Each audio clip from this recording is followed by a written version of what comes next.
กราบสวัสดีพ่อแม่พี่น้องป้องปายเบิร์ดสุขุสุคนเนาะมื้อนี้วันพุธวันที่4พ่อแม่พี่น้องเป็นจังใดเนาะอยู่ฝั่งไทยฝนตกอยู่บ่พ่อแม่พี่น้องอยู่บ้านเบาพรนี่ฝนบ่ตกเนาะพ่อแม่พี่น้องแต่ว่าคนก็เริ่มแบบออกไห้ออกนาแล้วเนาะพ่อแม่พี่น้องเนาะโอ้ยมาบ้านนี่เบาพรบ่จักทางไปพ่อแม่พี่น้องเอ้ยเนาะหาเงินหาทองก็บ่จักแนวหาได้อยู่บ้านนี่เนาะก็นั่งนอนอยู่ตอนนี้นะโอ้ยได้แต่ภาวนาว่ามื้อใดเด้สิได้ลงไปไทยสิได้ลงไปหาเฮ็ดเวียกเฮ็ดงานเนาะพ่อแม่พี่น้องเนาะนี่เงียบสงัดเลยพ่อแม่พี่น้องเฮินคนบ้านช่องนี่บ่มีคนเลยได้พ่อแม่พี่น้องเอ้ยเพราะว่าบางคนนี่เขาเจ้าไปไทยเนาะลูกหลานผู้แสผู้สาวผู้บ่าวก็บ่มีในหมู่บ้านนี่หมู่บ้านใหญ่เติบได้บ้านบ่พรนี่เนาะ600หลังคาเฮินก็ถือว่าใหญ่พ่อแม่พี่น้องเนาะแต่ว่าบ่มีคนเลยเนาะบ่มีคนบ่มีวัยรุ่นเนาะบ่มีผู้แสบผู้สาวเพราะว่าเขาเจ้านี่ไปเหตุการณ์เหตุงานนี่แหละนี่พ่อแม่พี่น้องนี่มาเฮ็ดเฮินเฮ็ดชานเนาะมาเฮ็ดก่อพงก่อพื้นเนาะเฮินงามๆก็เริ่มมีขึ้นแล้วเพราะว่าส่วนใหญ่คนทุกวันนี้ก็ได้ย้อนลูกย้อนเต้าไปเหตุการณ์เหตุงานอยู่ไทยพุ่นแหละพ่อแม่พี่น้องเอ้ยเนาะบ้านบ่พรเขาก็เริ่มพัฒนาย้อนลูกเต้าที่ไปเหตุงานเหตุการณ์อยู่ไทยแล้วเนาะผู้ใดเก็บเงินหาเงินเก่งก็ได้เงินหลายผู้ใดได้เงินเดือนสูงอยู่ไทยก็พ่อแม่อยู่บ้านก็มีหน้ามีตามีเฮือนมีซานเนาะพ่อแม่พี่น้องทางเข้าบ้านบ่พรนี่กำลังสร้างบ้านหลังบักใหญ่เหมือนพ่อแม่พี่น้องเลยกำแพงนี่เฮ็ดฮอบเฮือนเลยเนาะโอ้เนาะผู้ใดโชคดีไปไทยมีอาเซียอาเฮียมักเนาะผู้แสผู้สาวเพิ่นผู้หน้าตาดีก็มีเสียมีเฮมักโอ้พ่อแม่พี่น้องกำลังสร้างเฮือนหลังบักใหญ่มันเนาะสร้างเฮือนมูลค่า6 ล้านบาทป๊าดโตชีวิตนี้บ่พรคือสิบ่ได้เห็นหน้าเงินล้านบาทเนาะพ่อแม่พี่น้องบางคนเขาก็โชคดีเนาะโอ้ไปไทยเนาะนี่แหละอยู่บ้านบ่พรกับคนที่ได้ดีไปดีก็มีแต่ย้อนไปเหตุการณ์เหตุงานอยู่ไทยพุ่นแหละพ่อแม่พี่น้องเอ้ยถ้าหาอยู่ลาวมันก็หาได้แต่พอจะอยู่พอจะกินเนาะกรีดยางก็มีได้สวนยางก็มีคนก็กรีดหลายอยู่มันก็มีพอใส่พอจ่ายแต่ว่าถ้าสิเอามาสร้างฐานะหยังก็คือสิยากแต่ก็มีบางคนก็ที่ว่าเขามีกิจการเนาะบริหารดีเงินหลายเนาะสร้างตนสร้างโตได้นั่นก็เป็น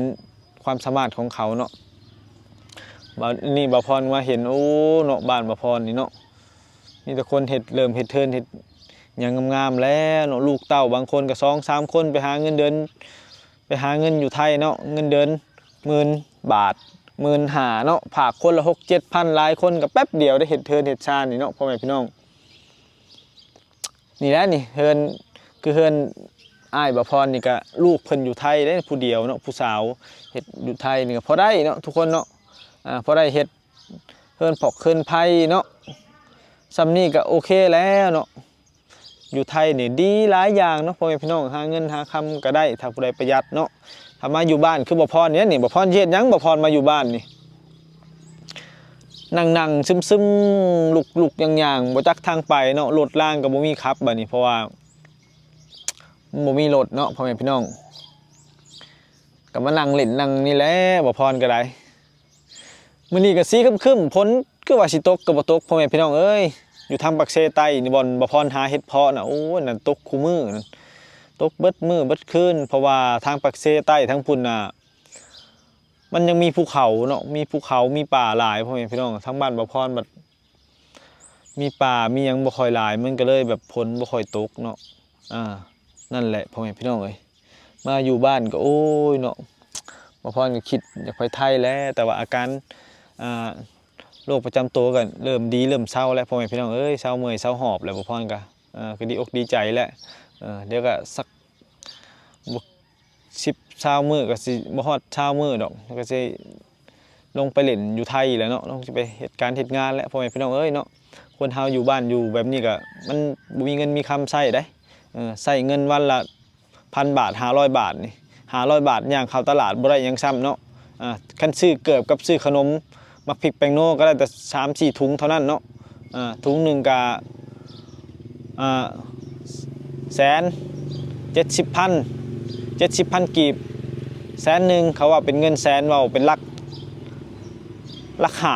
50ขึ้นไปรถเนาะพ่อแม่พี่น้องว่าง่ายๆเห็นเปรียบเทียบอยู่ไทยก็คิดเป็นหลักร้อยเนาะพ่อแม่พี่น้องมันบ่มีแบบว่าคิดหลัก10 บาท20 บาทเนาะคืออยู่ไทยมันบ่ค่อยสิมีพ่อแม่พี่น้องเลยนั่นแหละเพราะว่ามันก็เลยใช้เงินอยู่ลาวนี่มันก็เลยเปิงบ่พรมาแป๊บเดียวเงินคำบ่มีใช้แล้วพ่อแม่พี่น้องเอ้ยจักเฮ็ดจังไดเนาะเฮ็ดได้ซะเนาะเฮาเจ็บเฮาเป็นก็ต้องมาพักมาเซาก่อนเนาะพ่อแม่พี่น้องบ่พรก็ดีขึ้นแล้วก็ตอนนี้เริ่มเล่นแลนเอกสารก็ช้าพ่อแม่พี่น้องเอ้ยเนาะทางเจ้าหน้าที่เพิ่นก็จักแบบใดไปบ่พรไปรอไปหยังก็ช้าเนาะนานได้บางทีว่าบ่ทันเข้าการก็นั่งอยู่แต่ว่าบ่เซ็นบ่หยังให้ช้าเนาะนี่ก็รอพู้นแล้ววันศุกร์วันหยังพู้เพื่อสิได้เฮ็ดได้หยังก็ได้อีกโดนพ่อแม่พี่น้องเอ้ยเพื่อสิเฮ็ดหันเฮ็ดหนีแล้วลงไปรอบนี้ก็คือสิตั้งใจหาเงินหาหยังก่อนพ่อแม่พี่น้องเอ้ยอยากมีเฮือนมีบ้านแล้วบ่พอกันเนาะมาบ้านแบบนี้ก็เสียเวลาได้พ่อแม่พี่น้องเอ้ยมาใช้เงินอย่างเดียวเนาะบ่พอมีเงินมา 20,000หมดแหละพ่อแม่พี่น้องเอ้ยเฉพาะค่ารถค่าล่างเนาะ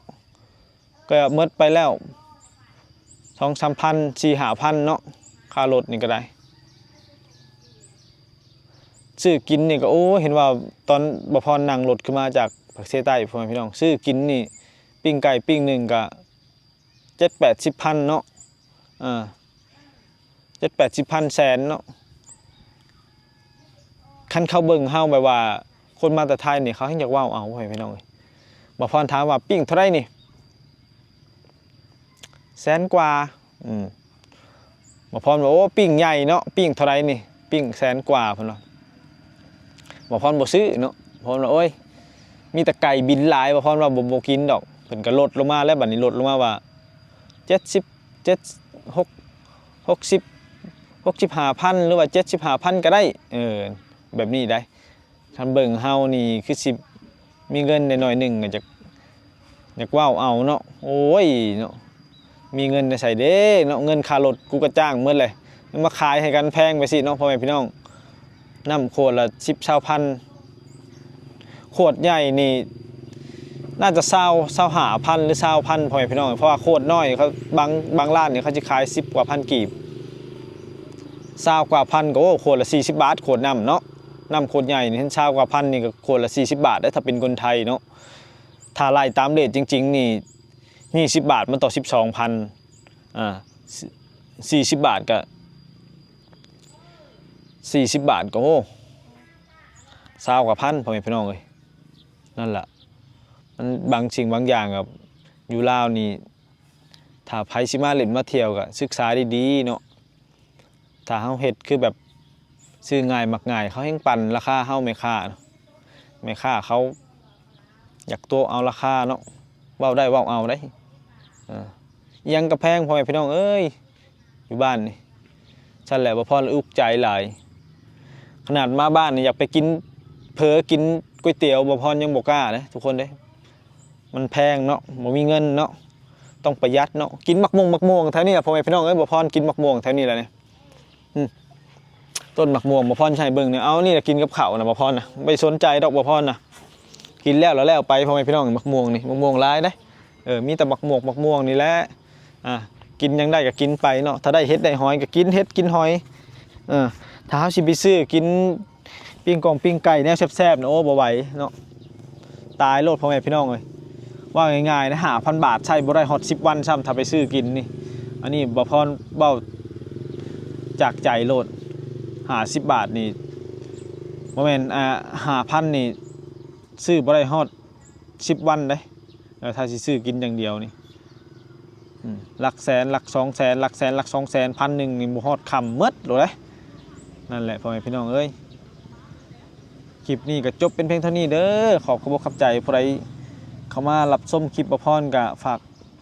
กดไลค์กดแชร์ให้บ่พรเด้อแล้วบ่พรสิหาซอกวิธีแล้วก็ลิงก์เอกสารสิลงไปไทยก่อนพ่อแม่พี่น้องเอ้ยบ่พรคิดฮอดประเทศไทยแฮงแล้ว